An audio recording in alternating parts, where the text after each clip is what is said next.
Hello hi ఈరోజు మనం పీతల ఇగురు ఎలా తయారు చేసుకోవాలో చూసేద్దాం.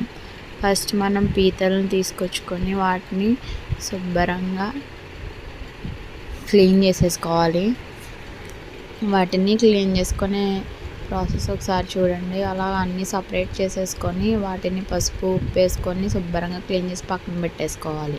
ఇప్పుడు మనం దానికి కావాల్సిన పదార్థాలు ఏంటో చూద్దాం. ఉల్లిపాయలు, పచ్చిమిర్చి, టమాటోస్, కొత్తిమీర ఇవి పక్కన పెట్టుకోవాలి కట్ చేసి. ఇప్పుడు కట్ చేసిన ఉల్లిపాయలు రెండు టమాటాలు కట్ చేసినవి మిక్సీ జార్లో వేసుకొని మెత్తని పేస్ట్ కింద ఆడేసుకొని పక్కన పెట్టుకోవాలి. ఇప్పుడు అదే మిక్సీ జార్లో ధనియాలు, జీలకర్ర, దాల్చిన చెక్క, యాలకులు, లవంగాలు ఇవన్నీ మిక్సీ జార్లో వేసుకొని వీటిని కూడా మెత్తగా గ్రైండ్ చేసేసుకొని ఈ పేస్ట్ని కూడా మనం పక్కన పెట్టుకోవాలి. పక్కన పెట్టుకున్న తర్వాత స్టవ్ వెలిగించుకొని దాని మీద దళసరిగా ఉన్న ప్యాన్ పెట్టుకుని అది హీట్ అయ్యేంత వరకు వెయిట్ చేద్దాం.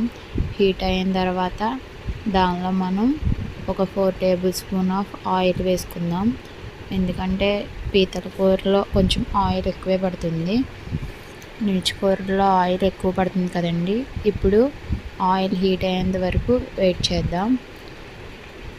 ఆయిల్ హీట్ అయ్యాక దానిలో మనం ముందుగా కట్ చేసి పెట్టుకున్న పచ్చిమిర్చి వేసేసుకుందాం. ముందుగా కట్ చేసుకున్న పచ్చిమిర్చి చిటపట్లాడుతున్నప్పుడు దాంట్లో ముందుగా మనం గ్రైండ్ చేసి పెట్టుకున్న ఉల్లి టమాటో పేస్ట్ని కూడా వేసేసుకుందాం. అలా బాగా మగ్గిచ్చేసుకోవాలి.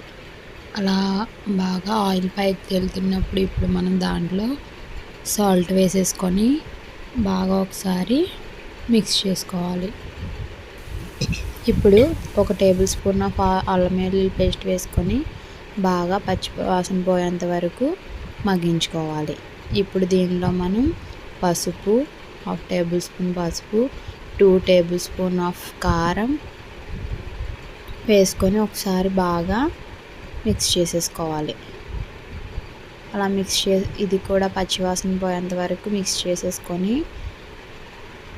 కారం స్మెల్ వస్తుంది కదా, ఇది కూడా పచ్చివాసన పోయేంత వరకు మిక్స్ చేసేసుకోవాలి. ఇప్పుడు మనం ముందుగా కడిగి పెట్టుకున్న పీతల్ని ఈ గ్రేవీలో వేసేసుకొని ఆ గ్రేవీ మిశ్రమం మొత్తం పీతలకి పట్టేటట్టు బాగా ఒకసారి మిక్స్ చేసేసుకోవాలి. ఇప్పుడు ఈ టైంలోనే మనం ముందుగా గ్రైండ్ చేసి పెట్టుకున్న ధనియాలు, జీలకర్ర మసాలా పేస్ట్ ఉంది కదా, అది కూడా 2 టేబుల్ స్పూన్ వేసుకొని బాగా మిక్స్ చేసేసుకోవాలి. నెక్స్ట్ 1 గ్లాస్ ఆఫ్ వాటర్ వేసుకొని మనం ఒకసారి బాగా మిక్స్ చేసుకొని మూత పెట్టేసుకోవాలి. బాగా మిక్స్ చేసుకున్నాక టేస్ట్కి సరిపడా ఉప్పు ఉందో లేదో చూసుకొని మీకు కావాలితే మళ్ళీ కొంచెం టేస్ట్కి తగినంత సాల్ట్ వేసేసుకున్నాక ఇప్పుడు మనం మూత పెట్టుకొని బాగా గ్రేవీ దగ్గర పడేంత వరకు ఉడికించుకోవాలి. చూడండి, ఇప్పుడు గ్రేవీ దగ్గర పడుతుంది. గ్రేవీ దగ్గర పడిపోయాక ఆయిల్ అంతా పైకి తేలిపోయాక కూర రెడీ అయిపోయినట్టే. ఇప్పుడు మనం దీన్ని ఒకసారి బాగా మిక్స్ చేసుకొని అంతే. ఇప్పుడు మనం బౌల్లోకి తీసేసుకొని కొత్తిమీరతో గార్నిష్ చేసేసుకోవాలి.